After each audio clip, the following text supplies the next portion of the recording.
Всем привет! В этом видео хочу поговорить о том, как правильно читать, как эффективно это делать, как делать это максимально активно для того, чтобы получить максимум пользы. И для этого очень хорошо подходит система SQ3R. Это сокращение от тех действий, которые вам нужно делать для того, чтобы получить максимум. И я хочу подробненько разобрать каждый шаг, прокомментировать. Надеюсь, это вам поможет. И первая буква у нас S– это ознакомление. Вы должны в этом пункте взять тот материал, который вы хотите прочитать, и ознакомиться с ним. То есть вы должны ознакомиться со структурой, с тем, что вам предстоит читать, какой объем, какие есть иллюстрации, или какие-то есть дополнения, какие-то есть сноски и так далее. То есть вы должны четко понимать, что вам предстоит делать, что перед вами. Примерно даже можете прикинуть, сколько времени на это уйдет, потому что когда вы просто открываете учебники и начинаете читать, то вы не представляете, что вас ждет, зачем вы это делаете. Поэтому первый пункт ознакомления очень хорош. Вторая буква это Q, это вопросы. Здесь вы задаете вопросы к тексту, который собираетесь читать. Но не только к тексту, но и к себе. То есть, что вы ожидаете от этого текста, что вы должны узнать,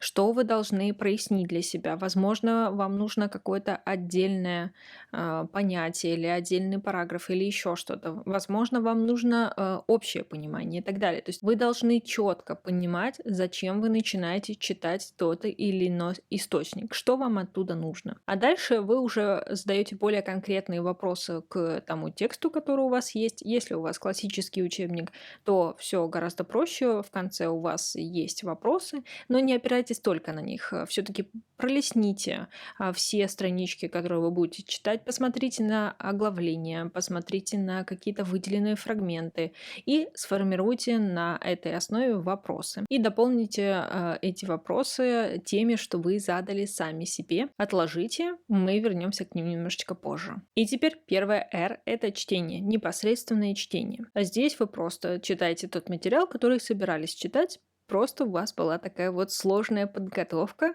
хотя на самом деле она хороша тем, что готовит ваш мозг к получению информации. И если материал, который вы собираетесь читать, действительно сложный, то есть вы понимаете, что не просто так будет его понять, то есть там есть какие-то вещи, с которыми вы первый раз сталкиваетесь, и вы понимаете, что вы не поймете их с первого раза, то лучше всего начать с ознакомительного чтения. То есть когда вы просто читаете, вы ничего не выделяете, ничего не хайлайтите, вообще ничего, вы просто вот легко читаете. То есть вы стараетесь понять общий смысл, то есть ознакомиться с тем, что вы будете читать. То есть не просто пролистать, а именно прочитать, но не сильно так вникать, не сильно разбираться. Опять-таки, это нужно для того, чтобы размять ваш мозг, чтобы ваш мозг потихоньку начинал включаться в материал. А если материал сложный, то это долгий процесс. Поэтому ознакомительное чтение вам поможет в этом деле.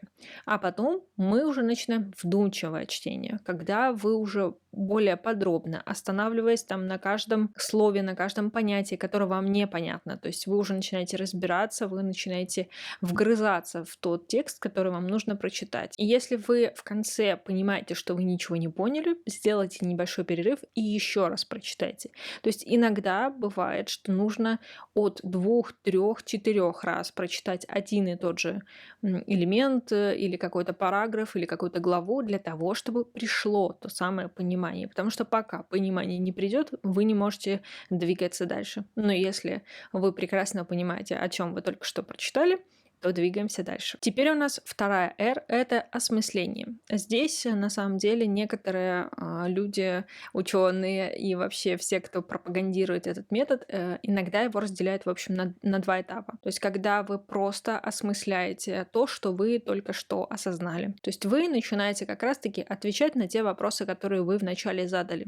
Причем лучше, конечно, это делать письменно, но если вам сильно неохота, то можете хотя бы вслух об этом рассказать самому себе. То есть вы должны четко, полными предложениями ответить конкретно на свои вопросы. То есть все, что вы себе задали, вы должны рассказать себе, ответить на эти вопросы. Если не удается, то тогда возвращаемся к тексту и ищем конкретные ответы на эти вопросы. Потом опять возвращаемся, опять себя проверяем и так далее. То есть здесь вы уже начинаете конкретно прорабатывать уже глубоко весь текст. То есть вы уже как раз-таки находите те ответы на вопросы, которые вы задали в начале именно себе, себе, зачем вы это читаете, и здесь вы должны очень четко себе ответить, поняли ли вы то, что вы хотели, либо нет. Если нет, опять-таки возвращаемся к чтению. И такая себе подступень, которую иногда выделяют отдельно, это написание конспекта, потому что именно в этом этапе он как раз-таки и нужен.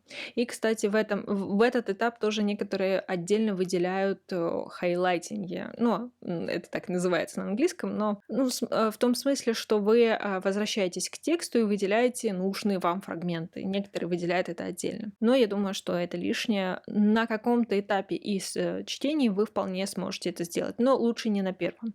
Лучше на втором-третьем чтении как раз-таки этим заниматься. Но здесь мы уже начинаем писать конспект, то есть мы уже ответили на вопросы, мы уже все осознали, понимание пришло. И пишем конспект. Как я уже говорила, писать конспект лучше всего своими словами. Не надо переносить огромные куски текста бессмысленно, потому что это очень затратно по времени. И это абсолютно бессмысленно, потому что это чужие слова, чужие фразы, которые не запомнятся. Лучше переосмыслите.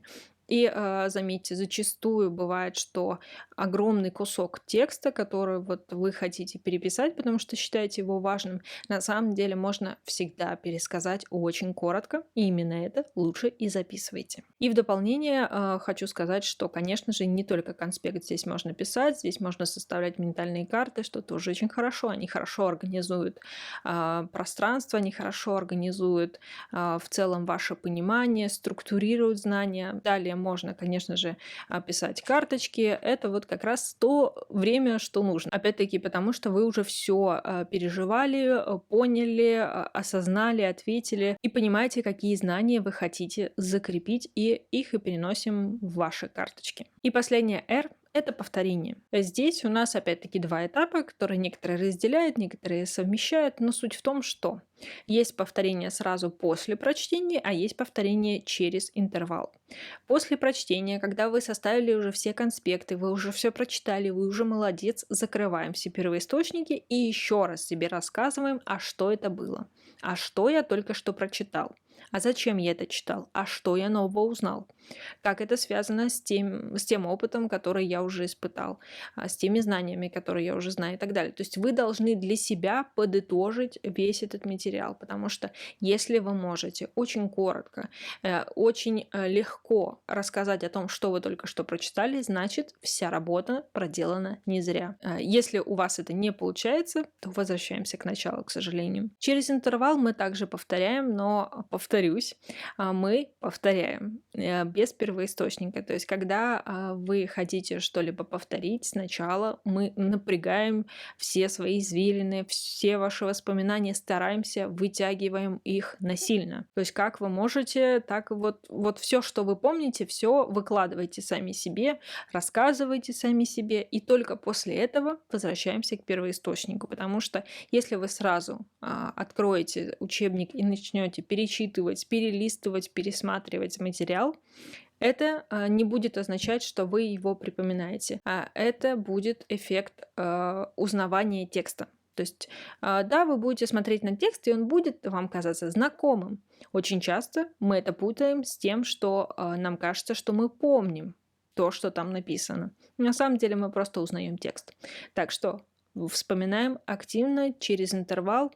Интервалы, напоминаю, должны увеличиваться. То есть через день, через 2, через неделю, через месяц и так далее. И тогда ваше чтение, то время, которое вы на него потратите, будет потрачено совершенно не зря, и вы получите максимум из того, что вы прочитали. На этом все. Надеюсь, ваше чтение теперь выйдет на новый уровень. Подписывайтесь, ставьте лайк и до следующих видео. Пока-пока.